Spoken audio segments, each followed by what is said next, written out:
Good morning to you. Welcome back to Morning Live. For the final time today, we take a look at your sports news. And in this hour, we talk all things GSPORT Awards. Now, the nominations for the awards do close today. The awards really celebrate excellence by women in sports and gives them recognition for their efforts, whether they be broadcasters, athletes, or administrators. To help us with this, we've roped in a woman who's an analyst, a commentator, as well as the founder of GSPORT for Girls, Kass Naidoo. And we're also joined by Banyana forward Thembi Kgatlana, who was the 2019 Momentum Athlete of the Year. Good morning, Kass, and good morning, Thembi. Welcome to Sports on Morning Live. Morning. Happy Women's Day. Happy Women's Day. Thank you so much. Happy Women's Day to you too. Kass, let me start with you. What are we expecting in terms of the quality of nominees for this year's awards? We know that we talk about the nominations closing today, but what are some of the expectations? I think with women in sports shattering barriers on the global stage, every single year we find new names emerging in the list of finalists for the Momentum GSPORT Awards. And this year will be no different. We're just looking at some of the nominees that came through yesterday, gsport.co.za/nominations.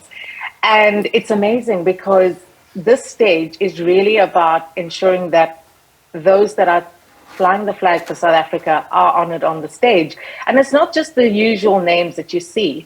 The Commonwealth Games is a great indication of what's to come this year at the 2022 GSPORT Awards. I'm excited because midnight is the cutoff tonight for nominations. And you know what they say, we tend to leave it to the last minute, and I'm expecting a stream of nominations to come in today.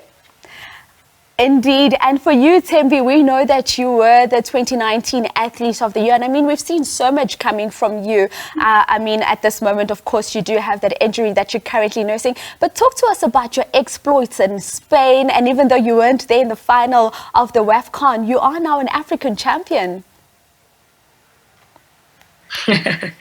I just have to thank my teammates for making me look this good, because without them, I don't think I would be called an African champion today.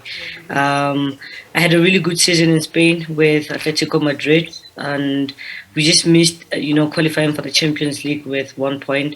But, they always say you have to try again and again. But, playing how I played in the WAFCON, I got myself a new contract in the US. I'll be moving there as soon as, it's time for me to start my rehab. I signed with Racing Louisville in the NWSL. Indeed. And Kass, I just want to talk to you as well about how far you've come with GSPORT for Girls. Do you feel that women are finally getting the recognition that they deserve? I think it's important to note that the more we progress, the more gaps we see. I don't think there's a final destination for women in sport.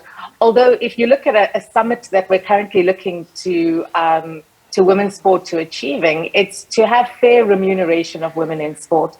So as much as Banyana have done incredibly well to win gold at WAFCON, what would be great to see is professional contracts being introduced to women's football in South Africa. Those are some of the highs that we're looking for in terms of women's sport. So we are doing well. I think we're closing the visibility gap with the way increased media coverage is becoming a thing. But as I said, if we're not going to fairly remunerate women in sport, then we're going to be sitting with great PR, great stories to tell. But the outcome is really to ensure that women can have a proper career in sport. Indeed, and as we talk about a proper career in sports and professionalizing women's sports, Thembi, let's touch on you and the fact that we know that you had signed with a team in America. Are you currently in communication with them at this point? And in terms of your recovery from your injury, what are the timelines looking like for you?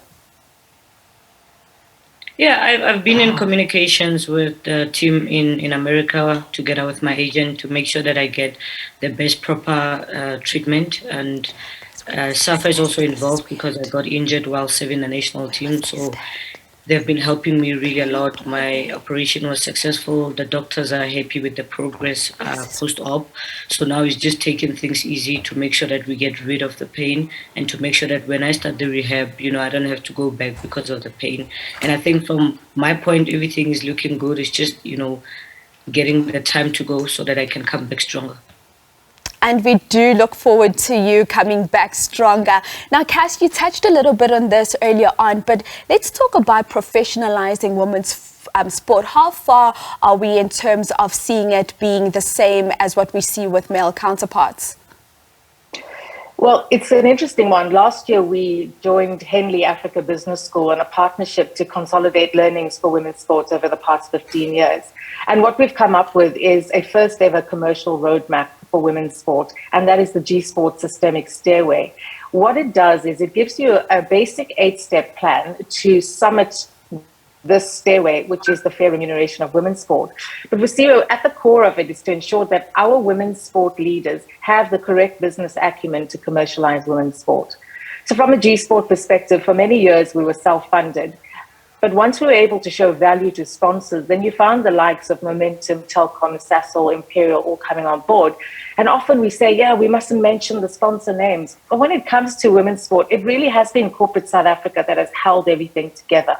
So we are making huge strides moving forward. And from a G-Sport perspective, we'll be going around the country over the next year to share these insights of how to commercialize women's sport and to give the confidence to women leaders, because women must lead. We cannot have women's sport doing well with men being the face of women's sport. And unfortunately, a lot of the acumen is sitting with the men. And from a women's sport perspective, our aim now is to make sure that we can upskill, uplift, and share insights so we can grow together commercially.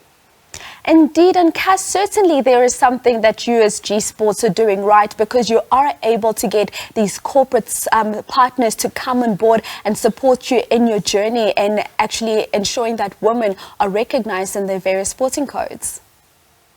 I often say the meeting lasts 15 minutes with sponsors. It's either a yes or no. We're no longer asking for charity or handouts. It's about showing real value. And a great way to do that is to be able to show insights and data according to that. We have a wonderful partnership with Nielsen Sports South Africa. And what they've done for us is to be able to show what is the value of G-Sport. So when we walk into an office to speak to a sponsor, we're not trying to sell a long story. It's not a big presentation. It's a short one. It's a yes or a no. And often it's a yes. Some great announcements will come in the next few months about G-Sport and where we're heading.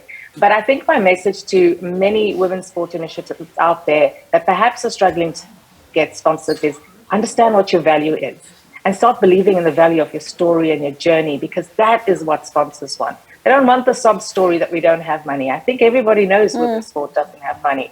It's about what can you do? What are you doing for the sponsor that they get their return on investment and they can show support? And as I mentioned, the sponsors, there are many more brands out there that we as women support. We want to see you now supporting women's sport. Indeed. And Thembi, as Kass and I speak about this, we've seen what investing in the likes of Coach Desiree Ellis, Simphiwe Dludlu has done for women in sports, and particularly in football. From your perspective as a young footballer, do you think that women are being given a fair chance? To be honest, we always start somewhere, and I think we are heading in the direction. But I feel like the pace is low.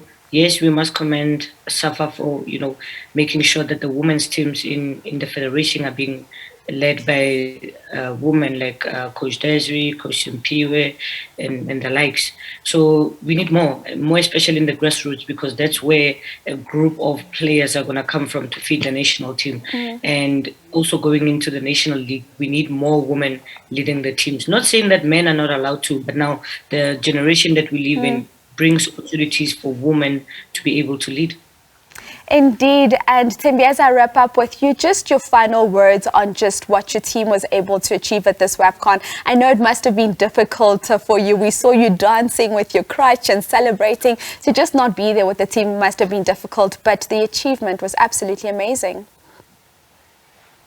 Yeah, it was difficult actually to leave camp, but I think I had to get into a new role, which was to support the team from the back, because I'm always known for leading in the front.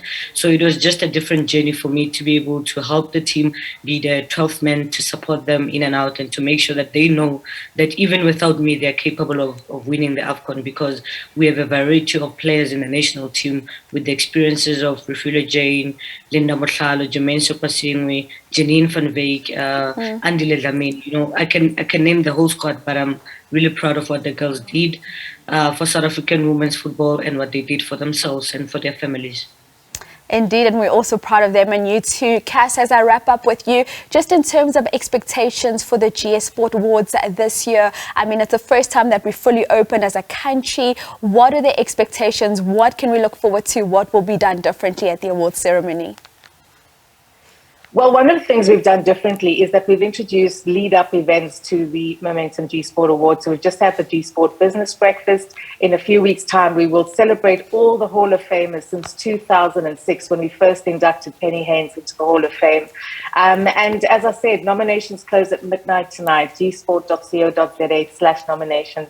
It's not just athletes that are honored on the stage, volunteers, supporters, coaches, and women in media. So excited for that. And Thembi, of course, won in 2019. She was the second footballer ever to win the Athlete of the Year award. We're looking forward to seeing who's going to grab that big award this year. And of course, the Sasol Global Women in Sport Award and the Imperial African Women in Sport Award. So those are the champion categories.